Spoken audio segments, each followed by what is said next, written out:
कांग्रेस के ही लोग चाह रहे हैं, हम लोग क्या चाहेंगे? कांग्रेस ही के लोग चाह रहे हैं कि कांग्रेस खत्म हो। राजद के लोग भाजपा में है, भाजपा के लोग राजद में है, कांग्रेस के निकले हुए बीजेपी में है, बीजेपी के निकले हुए कांग्रेस में है। एमआईएम कल भी बीजेपी के खिलाफ थी और इंशाअल्लाह ताला क़यामत तक भाजपा के खिलाफ रहेगी। राजद के लोग जो है, कांग्रेस के लोग जो है, ये अल्पसंख्यक का वोट लेते हैं, दलितों का वोट लेते हैं, मगर इनको हिस्सेदारी नहीं देते हैं। इमरान प्रतापगढ़ी 2020 के चुनाव में आए थे जाले में, तो हेलीकॉप्टर से उतरे और गिर गए। उसी में गिरने में मशकूर भी गिर गए कि जो समाजवादी पार्टी के नेता है माननीय अखिलेश यादव जी के साथ लाइंस करके हम लोग चुनाव लड़े। अब वो नहीं लड़ेंगे तो हम तो चुनाव लड़ेंगे ना। हमारी पार्टी एनजीओ ने ना है, हमारी भी एक पॉलिटिकल पार्टी है, हमारे भी मेंबर ऑफ लेजिस्लेटिव हैं, हमारे भी सांसद हैं। युवाओं की पहली पसंद है आदिल भाई। वो जब चुनाव लड़ रहे थे बलरामपुर, तो पहले बार में उनको चुनाव जिता दिया गया था, सेकंड टाइम में उनको हरा दिया गया। इमरान प्रतापगढ़ी जी जो आज राज्यसभा बने हैं, वो भी हमारी पार्टी के बदौलत। खूब साहब कई बार से जीत रहे, तो उन्हीं को चुनाव नहीं लड़ना चाहिए था, आदिल भाई को सपोर्ट कर देना चाहिए था। हमारे साथ इस वक्त मौजूद हैं फैसल रहमानी साहब, जो बिहार विधानसभा में जाले से प्रत्याशी थे AIMIM के। सबसे पहले तो आपका स्वागत है खबरों की चाय में। शुक्रिया आपका। सबसे पहले तो आपसे सवाल ये है कि चुनाव तो अब पुराना हो गया है, चुनाव लड़े हुए, तो सियासत में आने का सबसे बड़ा कारण क्या और कैसे शुरुआत हुई आपकी सियासत की? देखिए, सबसे पहले सियासत में इसलिए आए कि जो सिस्टम है, जो लोग हैं, वो बड़े परेशान रहते हैं, लोगों का काम नहीं हो पाता है। और सियासत से बचपन से ही इंटरेस्ट था, शौक़ था। तो जब स्टडी कर रहे थे तो छात्र नेता के ही रूप में थे और मिथिला विश्वविद्यालय में स्टूडेंट यूनियन के लीडर भी रहे। उसी टाइम से सियासत में थे और चुनाव भी लड़े जाले से। पार्टी ने मुझ पर भरोसा किया, पार्टी ने मुझे टिकट दिया, चुनाव लड़े। अभी बिहार में हमको लगता है कि सबसे यंगेस्ट MLA का चुनाव हम लड़े। अभी बिहार विधानसभा 243 सीट पे सबसे यंगेस्ट MLA का चुनाव हम ही लड़े थे। तो और भी पार्टी थी बिहार के अंदर, AIMIM में ही आने का सबसे ख़ास रीज़न कोई? देखिए, मज़लूमों की आवाज़ अगर कोई पार्टी उठाती है तो उसका नाम ऑल इंडिया मजलिस-ए-इत्तेहादुल मुस्लिमीन है। हमारे नेता असदुद्दीन ओवैसी साहब हर एक लोगों की आवाज़ को मजबूती से सदन में उठाते हैं। चाहे आपने देखा होगा मुद्दा 3 तलाक का मुद्दा हो, चाहे NRC का मुद्दा हो, उस पर अगर किसी ने आवाज़ उठाया तो वो असदुद्दीन ओवैसी साहब उठाएँ। बाकी जो अदर्स पार्टी हैं, वो अल्पसंख्यक का वोट लेती हैं, मगर अल्पसंख्यक के लिए आपकी आवाज़ नहीं उठाती हैं। उसी तरह आप बिहार में देखे होंगे कि बिहार में अगर कोई मज़लूम माइनॉरिटी या दलितों पे कोई अत्याचार होता है, तो सबसे पहले बिहार विधानसभा चुनाव में जो आवाज़ उठाते हैं, उनका नाम हमारे नेता अख्तरुल इमाम साहब है, जो सदन में मज़लूमों की आवाज़ को उठाते हैं, सरकार के सामने अपनी बातों को रखते हैं। आप इससे पहले, जहाँ तक हमने रिसर्च किया आपके बारे में, तो आप राजद से जुड़े हुए थे, फिर राजद छोड़ के MIM में आने की क्या वजह बनी? देखिए, राजद की स्थिति दिन पे दिन ख़त्म होती जा रही है। आप पिछले बार आप चुनाव में देखे होंगे, 15 में राजद का स्थिति देखे होंगे, 20 में देखे होंगे और 25 में देखे होंगे। अब राजद 25 सीट पे सिमट के आ गई। अब राजद हमको लगता है 30 में जब चुनाव होगा तो 10 सीट पे आ जाएगी राजद, क्योंकि राजद का कोई संगठन नहीं है, कुछ नहीं है। राजद के लोग हवा हवाई में हैं। तो राजद का कब से हम लोग सुनते हैं, जब इलेक्शन का टाइम आता है तो राजद के कार्यकर्ता द्वारा वो कहते हैं, या माननीय तेजस्वी यादव जी को बहुत ये रहता है कि हम मुख्यमंत्री बन रहे हैं बिहार का। उनके कार्यकर्ता को लगता है कि बस इस बार तो सरकार बनेगा। जब इलेक्शन हो जाता है, जब रिजल्ट आता है, तो मालूम हुआ 10 सीट पे आ गए, 5 सीट पे आ गए, 20 सीट पे आ गए। तो ये स्थिति है। उसी तरह से आज कांग्रेस का आप स्थिति देख लिया। कांग्रेस तो बिहार में पूरी तरह से ख़त्म हो गई। हम कहते बिहार क्या, हमको लगता है कि कई ऐसे स्टेट में कांग्रेस ख़त्म हो चुकी है। बिहार में आप देखिए, 20 का जब चुनाव हुआ था तो कांग्रेस का देखिए कितना सीट था। उसके बाद 25 में जब चुनाव हुआ तो देखिए 6 सीट पे सिमट के आ गई कांग्रेस। तो कांग्रेस अब कुछ है ही नहीं है, कांग्रेस में अब कोई जान नहीं है, कांग्रेस ख़त्म हो चुकी। कांग्रेस के जो पार्टी के जो नेता लोग हैं, उनको हम दावत देते हैं ऑल इंडिया मजलिस-ए-इत्तेहादुल मुस्लिमीन में आए, AIMIM में आए। हाँ, से याद आया कि आप बिहार में चलता है कि मतलब कांग्रेस से अलग लड़ेंगे, लेकिन हैदराबाद में देखा जाए तो कांग्रेस की सरकार है और आपके पार्टी के जो सदर हैं उनसे बहुत अच्छा रिलेशन है, ख़ास करके अकबरुद्दीन ओवैसी साहब से अच्छा रिलेशन है वहाँ के मुख्यमंत्री का। तो फिर ऐसा पक्षपात क्यों चल रहा है कि बिहार में अलग हैं, महाराष्ट्र में अलग है, लेकिन हैदराबाद में साथ चल रहे हैं आप लोग? हमारे नेता बिहार प्रदेश अध्यक्ष, हमारे नेता असदुद्दीन ओवैसी साहब, हम लोग भी चाह रहे थे कि गठबंधन में चुनाव लड़े, वोट का बिखराव ना हो। और मगर ये कांग्रेस के लोग, राजद के लोग द्वारा हमसे लाइंस नहीं किया, अकेला हमने चुनाव लड़ा। मगर आज आप देखिए, जब आज राज्यसभा की बात हुई तो हमने बीजेपी के मुखालफत हमने राज्यसभा में गठबंधन को सपोर्ट किया है। पांचों हमारे एमएलए ने राज्यसभा में राजद और कांग्रेस के लोगों को हमने साथ दिया, मगर वहीं कांग्रेस के लोग कहाँ गए? आप लोग को भी पता है, 3 लोग भाग गए कांग्रेस के, 1 राजद के भाग गए, जिससे राज्यसभा नहीं बन पाए। तो हम तो हमेशा भाजपा को रोकने की कोशिश करते हैं, मगर ये कब तक हमारे तरफ से किया जाएगा? हम तो चाह रहे थे, ये चीज़ तो कांग्रेस बिहार प्रदेश अध्यक्ष को सोचना चाहिए था कांग्रेस के, ये कांग्रेस के राष्ट्रीय अध्यक्ष खागरे जी को सोचना चाहिए था, ये कांग्रेस के नेता राहुल गांधी जी को सोचना चाहिए था, प्रियंका गांधी को सोचना चाहिए था, इन लोगों को सोचना चाहिए था ना। मैडम सोनिया गांधी को सोचना चाहिए था। तो ये मिसअंडरस्टैंडिंग कहाँ हुई? क्योंकि देखा जाए तो विधानसभा में एआईएमआईएम को साथ नहीं लिया गया। आपके जो बिहार के सदर हैं अख्तरुल इमान, बहुत मेहनत की है, उनके घर तक गए, लेकिन नहीं लिया गया। ओवैसी साहब के खिलाफ ऐसे शब्दों का भी इस्तेमाल किया गया जो उचित नहीं है, कहना नहीं करना चाहिए था। एक बड़े नेता हैं, लोग सुनते हैं उनको। उनके खिलाफ तेजस्वी यादव ने जिस तरीके से भाषा का इस्तेमाल किया वो कहीं से उचित नहीं था। लेकिन फिर देखा गया कि राज्यसभा के चुनाव के समय अभी आप गठबंधन कर गए साथ में। देखिए, हम तो हमेशा भाजपा के खिलाफ जो भी पार्टी आएगी हम उसके साथ हैं। तेजस्वी यादव जी ने हमारे नेता को कहा था कि जिस तरह का भाषा का प्रयोग किए थे उसी का बदला बिहार की जनता ने, सीमांचल की जनता ने तेजस्वी यादव जी को मुंहतोड़ जवाब देने का काम किया। तो जब चुनाव होता है तो जनता के पास जो ताकत होता है वो वोट का ताकत होता है। तो जनता ने ये साबित कर दिया, जो हमारे 5 भगौड़े एमएलए जो थे, जिन्होंने एमआईएम के चुनाव लड़े थे टिकट पे और भाग के आरजेडी में चले गए थे मलाई खाने सत्ता के लिए, आज उनका देखिए कितना दुर्दशा हुआ, कितनी बुरी हार हारे। तो इससे ये साफ साबित हो गया कि एमआईएम सीमांचल का गढ़ है, सीमांचल से एमआईएम को कोई नहीं तोड़ सकता है। एक चीज़। दूसरी सबसे बड़ी चीज़, आपने बोला कि लायंस की बात की है, तो लायंस के बारे में तो हम बता दिए कि प्रदेश कमेटी इस चीज़ों पर निर्णय लेगी, क्यों नहीं है, मगर हम हमेशा लायंस की बात की है। और तेजस्वी यादव जी ने जिस तरह का भाषा का प्रयोग किया हमारे नेता के लिए, तो उनको सीमांचल की जनता बताई, मगर आज वही तेजस्वी यादव जी हमारे दरबार में आए ना, अख्तरुल इमान साहब के यहाँ घर पे गए, दावत में गए, खजूर खाएं, और उन्हीं के मुंह से ये स्टेटमेंट निकला कि सेकुलर पार्टी हम लोग सब मिलकर चाहते हैं चुनाव। आज वही तेजस्वी यादव जी हमारे दरबार में आए ना, अख्तरुल इमान साहब के यहाँ घर पे गए, दावत में गए, खजूर खाएं, और उन्हीं के मुंह से ये स्टेटमेंट निकला कि सेकुलर पार्टी हम लोग सब मिलकर चाहते हैं चुनाव, भाजपा को हराना। विधानसभा चुनाव में क्यों नहीं साथ लेते हैं? तो ये तेजस्वी यादव जी से सवाल पूछने की ज़रूरत है। हम तो आपके हर खुशी में शामिल हैं। आप बीजेपी के मुखालफत में हम चुनाव लड़ रहे हैं, आपके साथ लाइंस करने की बात की है, फिर आपने हमारे खिलाफ ऐसी टिप्पणी की, फिर भी हमारे नेता आपके यहाँ गए, आप हमारे यहाँ आए, खजूर खाएं, उसके बाद आपने ये स्टेटमेंट दिया कि बीजेपी को रोकने के लिए हम सब हैं। तो आप सोचिए, ये बिहार की जनता सब कुछ देख रही है, जो हमारे नेता पे कमेंट किए हैं, आज उन्हीं के यहाँ पे गए तेजस्वी यादव जी, और हमने बाखूबी भाजपा के खिलाफ राज्यसभा में हमारे 5 माननीय विधायक जी ने अख्तरुल इमान साहब के नेतृत्व में वोट किए। अच्छा, लगातार एआईएमआईएम पे जो है एक आरोप लगता है वोट काटने का। तो बिहार में एआईएमआईएम लगभग 35 सीटों पे चुनाव लड़ी थी, सिर्फ 5 सीट लाई। जो पहले से 5 सीट था उनके पास, वही उनको वापस आया। और देखा जाए तो महबूब आलम है एक प्रत्याशी, वो भी बहुत कम वोट से हारे, और ना खुद जीते एआईएमआईएम वहाँ से, ना वो जीते, कोई और तीसरा निकल गया। फिर जाले में वही हुआ, जाले केवटी। तो कहीं ना कहीं आपको लगता है कि एआईएमआईएम वोट काट रही है, जहाँ से मुसलमान कैंडिडेट हैं वहीं कैंडिडेट उतार करके नुकसान दिया जा रहा है? अब हम आपको बताते हैं, ये कोई माइनॉरिटीज़ कैंडिडेट रहे या अदर्स कैंडिडेट रहे, उससे हमें कोई फ़र्क नहीं है। हम अपनी सियासत की आदत को मजबूत कर रहे हैं।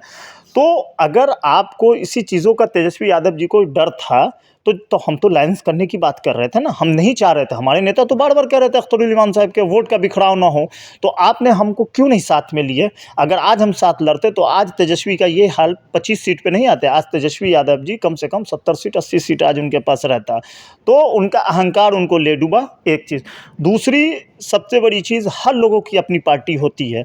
मुकेश सहनी जी अपनी पार्टी बनाए, भले उनका क्या वोट परसेंटेज है सबको पता है, मगर नहीं, आप उनको सीएम का फेस बना दिए, डिप्टी सीएम का फेस बना दिए। मेरा भी कि क्या वजह है कि मतलब एक जिसका कोई एक विधायक तक नहीं है, आप उसको उप मुख्यमंत्री घोषित कर दे रहे हैं बिहार का। लेकिन देखा जाए तो एआईएमआईएम 2020 में भी 5 सीटें जीत के आई थी, उसको आप साथ नहीं ले रहे हैं। आज के डेट में एमआईएम बहुत मजबूत है, और 20 में जो मजबूती थी 25 में उससे ज़्यादा मजबूत हुई, 30 में उससे ज़्यादा मजबूत होगी। मगर ये लोग जो है, राजद के लोग जो है, कांग्रेस के लोग जो है, ये अल्पसंख्यक का वोट लेते हैं, दलितों का वोट लेते हैं, मगर इनको हिस्सेदारी नहीं देते हैं। ये लोग माइनॉरिटीज़ को सियासत तौर पे मजबूत नहीं होने देना चाहते हैं आरजेडी के, खास करके आरजेडी और कांग्रेस के लोग। अब देखिए, पिछले बार कांग्रेस से गठबंधन से मशहूर अहमद उस्मानी चुनाव लड़े थे। आज कांग्रेस ने क्यों उनको टिकट नहीं दिया? कांग्रेस ने क्यों नहीं दिया? ठीक है, उनकी जगह कोई दूसरा माइनॉरिटीज़ को क्यों नहीं आपने टिकट दिया? दरभंगा में कांग्रेस ने कितने माइनॉरिटीज़ को टिकट दिया है? अच्छा, क्या बात है कि लगातार देखा जा रहा है कि आप भी और जो भी और भी नेता हैं एआईएमआईएम के, कांग्रेस पे बहुत ज़्यादा आजकल बोल रहे हैं उनके खिलाफ, क्या वजह है इसके पीछे? नहीं, कांग्रेस के देखिए, सियासत में एक दूसरे के लोग बोलते रहते हैं, मगर ये सवाल वो जो है, क्या नाम है उनका, वो जो आजकल पहले जो नाच गाना करते थे और उसके बाद फिर शायरो शायरी करके जो अभी चपलूसी राहुल गांधी जी का जो, हाँ, नचनिया टाइप से जो नहीं करते रहते हैं, भी देखा गया है। हाँ, नाच गाना जो करते रहते हैं, इस सवाल उनसे पूछिएगा तब वो शायद बढ़िया आपको इसका जवाब वो देंगे। हम लोग तो सब लोगों को जो सच्चाई है सच्चाई जहाँ बताते से एआईएमआईएम अपना कैंडिडेट उतारती है तो खास करके उस सीट पे इमरान प्रतापगढ़ी को भेज दिया जाता है। अब फ़ायदा उसका कुछ दिखता नहीं है। जहाँ तक देखा जाए, अगर आप सर्वे भी करें तो दिखता है कि इमरान प्रतापगढ़ी जहाँ जहाँ गए हैं वहाँ लगभग कांग्रेस अपना सीट हार गई है। देखिए, इमरान प्रतापगढ़ी 2020 के चुनाव में आए थे जाले में, तो हेलीकॉप्टर से उतरे और गिर गए। उसी में गिरने में मशहूर भी गिर गए, चुनाव हार गए। इमरान प्रतापगढ़ी जी जो आज राज्यसभा बने हैं, वो भी हमारी पार्टी के बदौलत। एमआईएम ने इनकार सपोर्ट कर किया दिया। था। ऐसे लोगों को आप क्या बोलिएगा? जो आदमी आपको इज्जत और सम्मान दे और आप उस दिन को भूल जाइएगा, तो इसको कहते हैं एहसान फरामोश। ऐसे लोगों को कहते हैं गद्दार। उन्होंने तो एक इंटरव्यू में खास करके कहा था कि हमने कभी उनका चाय तक नहीं पिया है। ये एहसान फरामोश लोग हैं। कई ऐसा फ़ोटोज़ है मेरे पास जो इमरान प्रतापगढ़ी जी बैठे हुए हैं हमारे नेता के साथ, और हमारे नेता ने उनको राज्यसभा भेजने का काम किए थे, सीट जब कम पड़ रहा था तो। मगर अब उस दिन को याद नहीं कर रहे हैं, तो ऐसे लोगों को गद्दार कहिए, ऐसे लोगों को आप ये भी कह सकते हैं एहसान फरामोश लोग हैं। तो इंशाअल्लाह ताला इसका भी उनको जवाब फिर मिलेगा, बहुत जल्द मिलेगा। आज वो जितना राहुल गांधी जी के लिए आगे पीछे कर ले, चापलूसी कर ले, उससे कोई फ़र्क नहीं पड़ने वाला है। कांग्रेस दिन पे दिन यहाँ जो है ख़त्म होती जा रही है, सियासत उसकी कांग्रेस के जो लोग हैं, एआईएमआईएम खत्म का भी होती जा निशाना जो है कांग्रेस है। एमआईएम भी चाह रही है कि कांग्रेस खत्म हो। रही है। अब देखिए, कांग्रेस में के ही लोग चाह रहे हैं कांग्रेस ख़त्म हो, कांग्रेस के ही लोग चाह रहे हैं। हम लोग क्या चाहेंगे? कांग्रेस ही के लोग चाह रहे हैं कि कांग्रेस ख़त्म हो। आज देखिए ना, आज कांग्रेस का दरभंगा में क्या हाल रहा इलेक्शन में। अब देखे होंगे, मधुबनी बेनीपट्टी से कांग्रेस के कैंडिडेट लड़ रहे थे हमारे भाई, उनका देखिए क्या हाल है। दूसरे भाई हमारे जाले से लड़ रहे थे कांग्रेस के, देखिए उनका क्या हाल था। तो कांग्रेस ख़त्म है। कांग्रेस के पास अब कोई वोट बैलेंस नहीं रहा, कांग्रेस के पास अब कुछ भी नहीं है। अच्छा, एमआईएम जब चुनाव लड़ रही थी बिहार में तो उम्मीद थी कि 5 से ज़्यादा सीट आएगी, या फिर कुछ कमी रह गई ज़मीनी स्तर पे कि आप 5 पे ही रुक गए? नहीं, हम लोग को उम्मीद थी कि मिनिमम 10 सीट हम लोग चुनाव जीत के आएंगे, मगर एक जगह तो हमारे भाई को हराया गया। आदिल साहब जो हमारे भाई हैं, राष्ट्रीय प्रवक्ता हैं, युवाओं की पहली पसंद है आदिल भाई। वो जब चुनाव लड़ रहे थे बलरामपुर, तो पहले बार में उनको चुनाव जिता दिया गया था, सेकंड टाइम में उनको हरा दिया गया। मगर आदिल भाई की जीत है, और आदिल भाई कंटिन्यू अभी कोलकाता में आप देख रहे होंगे किस तरह से वो मेहनत कर रहे हैं। आदिल भाई किस तरह से ये कर, वहाँ के इंचार्ज हैं, कोलकाता के चुनाव के इंचार्ज। बलरामपुर से जो महबूब आलम थे तो वो कई वर्षों से वहाँ जीतते आ रहे थे, फिर वहाँ क्या ज़रूरत था एमआईएम को अपना कैंडिडेट देने का? क्योंकि एक ऑलरेडी जो है अल्पसंख्यक नेता वहाँ से बन के आ रहा है, लोगों के बीच रहता है, फिर वहाँ अपना कैंडिडेट उतारना, फिर खुद नहीं जीतना, अगले को भी नहीं जीतने देना। यही चीज़ महबूब साहब कई बार से जीत रहे थे, उन्हीं को चुनाव नहीं लड़ना चाहिए था, आदिल भाई को सपोर्ट कर देना चाहिए था।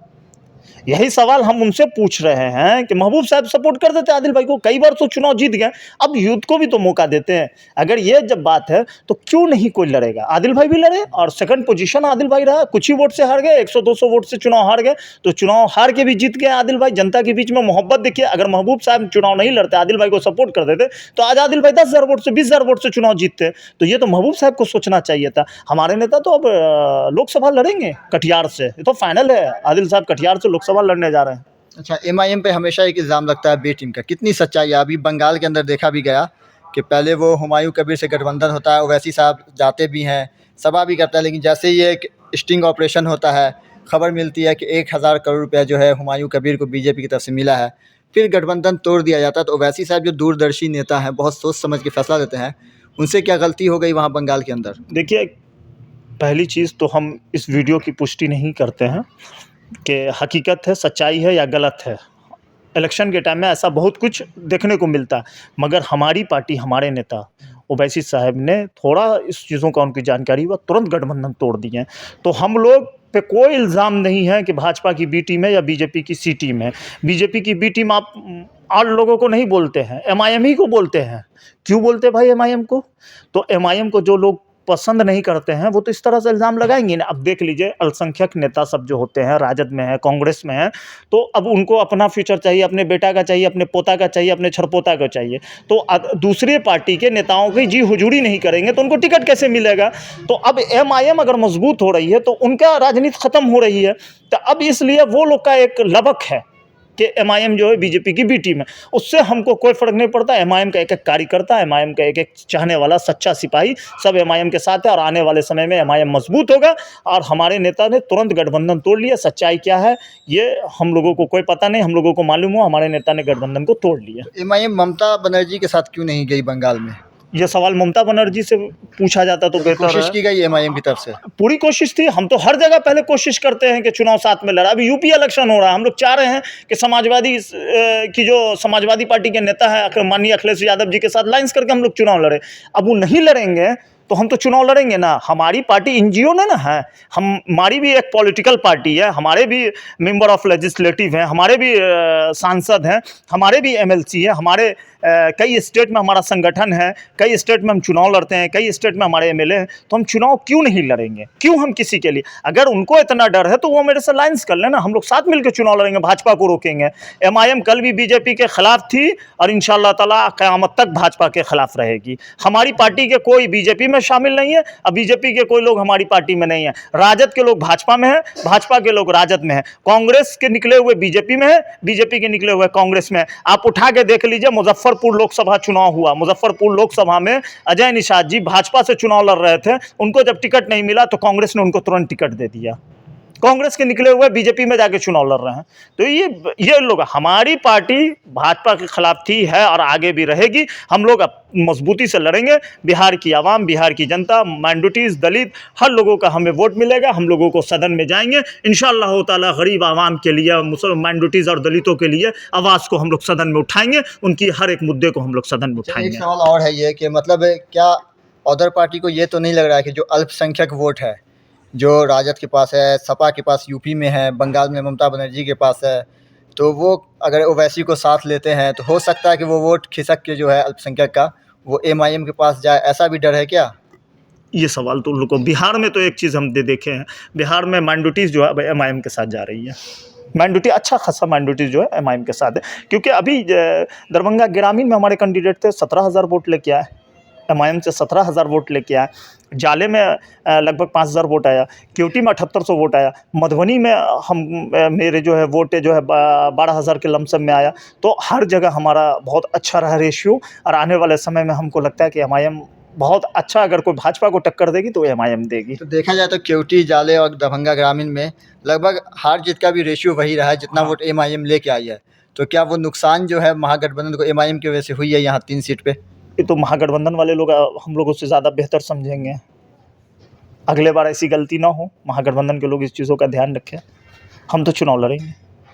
अच्छा, तो बहुत सारे लोग जो होते हैं, जो आते हैं चुनाव लड़ते हैं, उसके बाद फिर वो जब तक चुनाव रहता है अपने क्षेत्र का दौरा करते हैं। उसका तो फैसल रहमानी क्या जाले अभी भी जा रहे हैं या छोड़ चुके हैं या लगातार जाते रहेंगे? पहले भी हम चुनाव लड़ने से पहले भी क्षेत्र में थे और आगे भी क्षेत्र में रहेंगे। और अभी तो स्टार्ट हुई है, चुनाव तो लड़े हैं, 30 की चुनाव अभी बचा हुआ है, 30 तो भी 29 में, तो उसकी तैयारी चल रही है। कहाँ से लड़ेंगे फैसल? उम्मीद है कि एमआईएम उनको लोकसभा का टिकट देगी?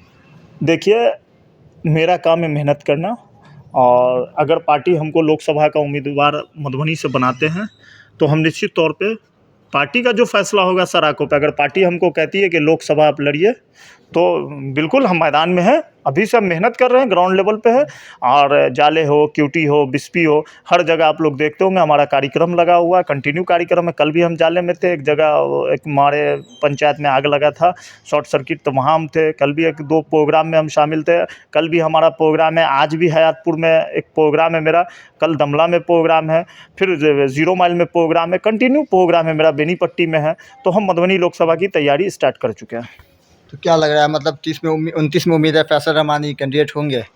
इंशाल्लाह, आप लोगों की दुआ रहा, अल्लाह ने चाहा इंशाल्लाह पार्टी अगर हम पे भरोसा करती है तो चुनाव मैदान में रहेंगे, 29 में लोकसभा लड़ेंगे। फैसल रहमानी भी राजद छोड़ के आए हैं, तो क्या आगे मतलब उम्मीद रखा जाए कि हाँ लगातार फैसल रहमानी अब एमआईएम के साथ रहेंगे, या अगर किसी और पार्टी से ऑफर मिलता है तो जाएंगे? देखिए एमआईएम के साथ थे हैं और इंशाल्लाह ताला आगे तक एमआईएम के साथ रहेंगे। चलिए, बहुत बहुत शुक्रिया आपका। हमारे साथ थे ये फैसल रहमान आमिर, जो जाले से अभी बिहार विधानसभा चुनाव में कैंडिडेट थे एमआईएम की तरफ से। इन्होंने हर सवाल का बेबाक तरीके से जवाब दिया, अपना कीमती वक्त दिया, इसके लिए बहुत बहुत शुक्रिया आपका। बने रहें खबरों की चाय के साथ। मैं सीएम अजीम।